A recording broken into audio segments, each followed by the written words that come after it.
500 North 10th Street, Herrin, Illinois, 62948. If everybody would please rise for the pledge of allegiance. I pledge allegiance to the flag of the United States of America and to the republic for which it stands, one nation, under God, indivisible, with liberty and justice for all. Please call the roll. John Hutchinson. Here. Susie Atherton. Here. Tina Miller. Here. Kelly Green. Here. Steve Young. Here. Brad Blakey. Here. Steve Robinson. Here. At this time, we recognize anyone who would like to address the board. We recognize that person should be able to make their comments. Statements are asked to be limited to 5 minutes in duration. Would anybody like to address the board at this time? If not, we will move forward to the consent agenda. Need a motion, a second, and a roll call vote to adopt, accept, and approve items listed and not extracted from the consent agenda on Tuesday, October 28, 2025. So moved. Second. Cindy Miller. Yes. John Hutchinson. Yes. Kelly Green. Yes. Brad Blakey. Yes. Susie Atherton. Yes. Steve Robinson. Yes. Steve Young. Yes. Moving on to special reports. At the pre-K center, last month, they celebrated the students with outstanding behavior at their golden party. Students enjoyed snow cones, glow sticks, and great music, which was a wonderful way to recognize those who consistently make positive choices and set a great example for others. The Terrific Tiger Award goes to Emory, Ellie, Temperance, and Watson. Those students have shown excellence in their effort, kindness, and leadership in the classroom. And they had their annual pumpkin patch event, which was a huge success, thanks to everyone who helped make it a fun and memorable experience for the students. And last but not least, the classrooms were decorated for Halloween-themed decor for their outside doors to the classrooms. The creativity and teamwork shown by the student staff were outstanding.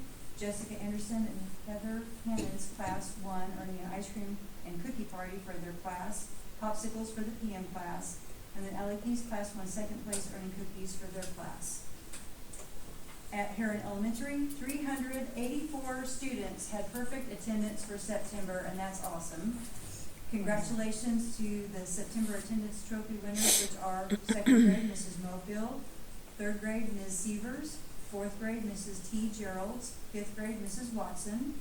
They completed the first attendance challenge for grade levels versus grade levels. 3rd grade filled their pumpkin the fastest with 95% or above attendance for October, and they earned an extra recess. Congratulations to the September Accelerated Reading Trophy winners, who are 2nd grade, Ms. Hardwick, 3rd grade, Mrs. Ferranio, 4th grade, Mrs. Jostin, 5th grade, Mrs. Moore. That is fantastic for 384 students with perfect attendance. Moving on to the junior high school. The following students were honored as Student of the Month for the month of September. These students were selected at the beginning of October for demonstrating the Tiger trait of respect throughout the previous month. 6th grade were Jackson Truitt, Jackson Harrison, Chris Lindsay, Bryce Lacey, Alana Clay, and Maddie Dupong. 7th grade students were Paisley McFarland, Sky Lindsay, Grayson Harrison, Jerica Snyder, Fiona Fletcher, Elise Williams, and Keely Bush. 8th grade, Jackson Mockabee, Gavin Bell, Layla Wynn, Max Manzanik, Logan Barledge, Symphony Cootie, Isla Voss, and Ellie Forbes. Congratulations to the boys cross-country team who finished 3rd at state.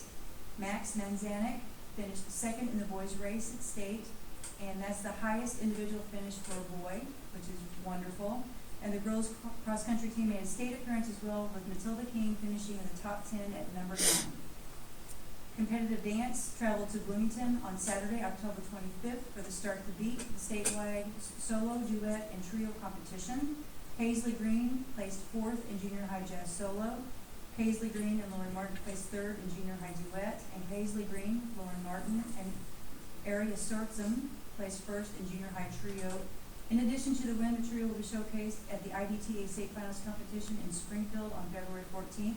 Congratulations to our Herrin Junior High School students. And moving on to the high school. Herrin High School is hosting the Class 2A Regional last night, tonight, and then on the 30th. The boys cross-country team placed 1st at the conference meet. They took second and advanced to the sectionals at Mattoon next Saturday. And the coaches are extremely proud of this team, their commitment to the program and each other. So go Herrin Tiger Cross Country.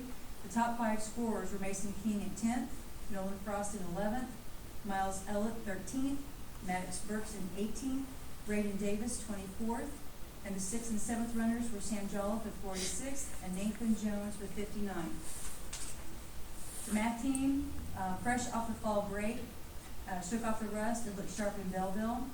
Our SMC Week 3 ribbon and medal winners are freshmen Cole W. with 6th, sophomores Nathan J. with 1st, Garrett G. with 3rd, juniors Logan G. with 1st and a top overall score, Michael B. in 2nd and Sylvia J. in 7th. Seniors were Tyler D. with 1st, Nolan G. in 6th, Jack B. tied for 8th. For the team, we have Nolan, Sylvia, Reagan P. and Natty K. in 2nd place, with one more week to complete before the team trophy is awarded. Girls tennis, Brooklyn Brandon and Gigi George advanced to the state tournament. They fell short for advancing to the final round. But congratulations to them for representing Herrin. The Herrin chess team competed in their 2nd tournament of the season. The team fought hard and finished 2nd in the freshman division, tied for 3rd in the high school division, taking home the first 2 team trophies of the season. Varsity Scholar Bowl heads to Marion face-off in the first SIAC meet of the season. Tigers went 2-1 winning against Salem and Edwards County. And the JV Scholar Bowl team headed to Edwards County to finally join in the first SIAC meet of the season. Chorus.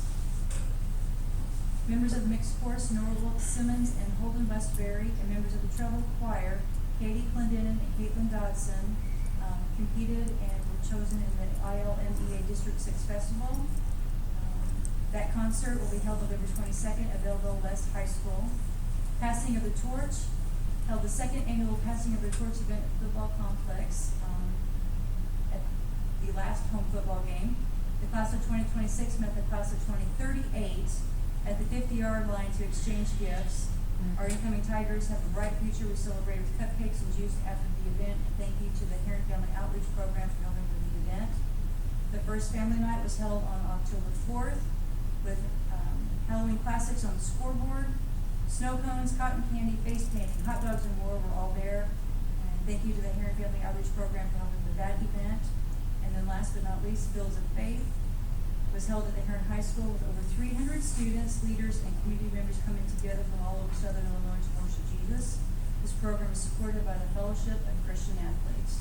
So congratulations to all of our Tigers. Thank you for representing us well. Just one more thing I would say is congratulations to our Herrin football team. It takes guts every week to go out and represent, and you know you may not win. Nobody quit, nobody gave up, and I think that speaks to their character, and so we wish our football team, I have a question. Many- I've been through this before, and I know we can't afford to put that in the newspaper. But the high school, can your accomplishments be put in your, still have a Tiger catalog? Yeah, they highlight a lot of that in there. They do. They do, yeah. I would just like the community somehow to get some of this information. I don't know how to do it. Yeah, I know we probably only reach 25% of our community through our socials, but I know everything comes through social media that was mentioned there this evening. You know, how to put all those accomplishments in the paper, I'm with you, Steve, I don't know how I exactly can't be yet. done. Yeah. Some of the highlights we could get in there, maybe do a better job with that. I'll talk to the guys at the paper and see if they have any ideas. Those would be Okay. very nice. I mean, some of those little kids would love to have their names be out, but Oh, I know, yeah. It's fun to see your name in the paper. But congratulations to all the Tigers, great job.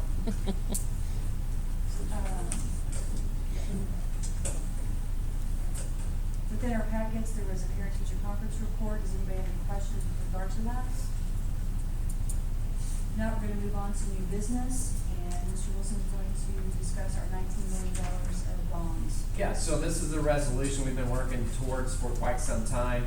These are the bonds that were, the district decided to do this back in 2013, and that was built in such a way that they would come due at this time, and we're pretty sure there wasn't gonna be enough money that they would have to refund the bonds to make the payments. So these are all based on sales tax revenue.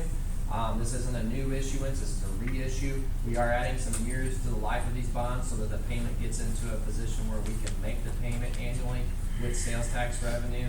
The payment will be somewhere in the neighborhood of between $900,000 and $1 million. We'll see exactly what that comes out to be. So that's an affordable payment for the district based on sales tax, and still leaves us with a good amount of money in our sales tax yearly that we can put towards projects that will be completed in our district.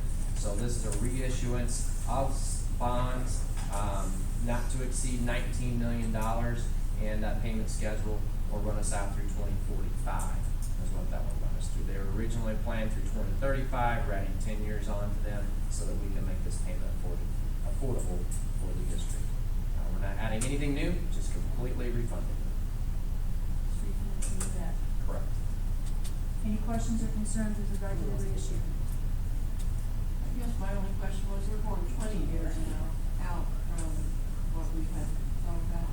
No, the original bonds were issued in 2035, and our decision was to go 10 more years or 15 more years. Right. So the original bonds forecasted 2035, we're adding 10 years on those. That was how we could get them into a affordable position for us.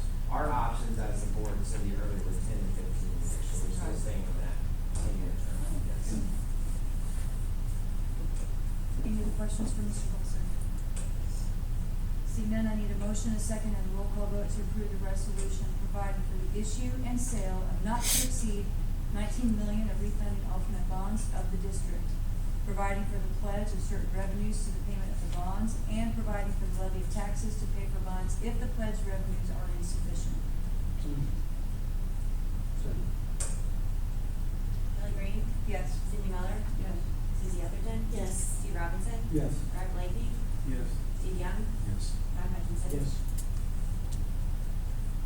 We need a motion, a second, and a roll call vote to authorize the high school bookkeeper to establish the chess club account within the high school activity ledger. Second. Steve Young, Yes. Brad Blakey, Yes. John Hutchinson. Yes. Steve Robinson. Yes. Kelly Green. Yes. Susie Etherton. Yes. Cindy Miller.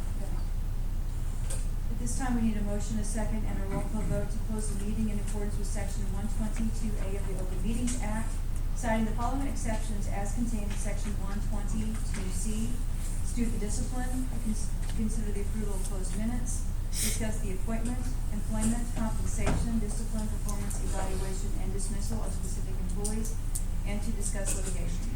So moved. Susie Etherton. Yes. Steve Robinson. Yes. Steve Young, Yes. Don Hutchinson. Yes. Cindy Miller. Yes. Kelly Green. Yes. Brad Blakey. Yes. We need a motion, a second, and a roll call vote to reconvene the open session. So moved. Second. Steve Robinson. Yes. Don Hutchinson. Yes. Brad Blakey. Yes. Steve Young, Yes. Susie Etherton. Yes. Cindy Miller. Yes. Kelly Green. Yes. Need a motion, a second, and a roll call vote to adopt the closed minutes of the meeting held September 30th, 2025. So moved. Second. Brad Blakey. Yes. Susie Etherton. Yes. Steve Robinson. Yes. Don Hutchinson. Yes. Kelly Green. Yes. Cindy Miller. Steve Young. Yes. We need a motion, a second, and a roll call vote to approve the following personal recommendation as presented. The resignation of Chrissy Conford as pre-K coordinator at the pre-K center, and to post a vacancy for the cook at the junior high school. So moved. Second. Don Hutchinson. Yes. Susie Etherton. Yes. Cindy Miller. Kelly Green. Yes. Steve Young. Yes. Brad Blakey. Yes. Steve Robinson. Yes. Having completed the items on the agenda, we need a motion, a second, and a roll call vote to adjourn the meeting until the next regular meeting of the Board of Education scheduled for Tuesday, November 25th, 2025, at 5:30 p.m. in the office conference room. So moved. Second. Cindy Miller. Yes. Don Hutchinson. Yes. Kelly Green. Yes. Brad Blakey. Yes. Susie Etherton. Yes. Steve Robinson. Yes.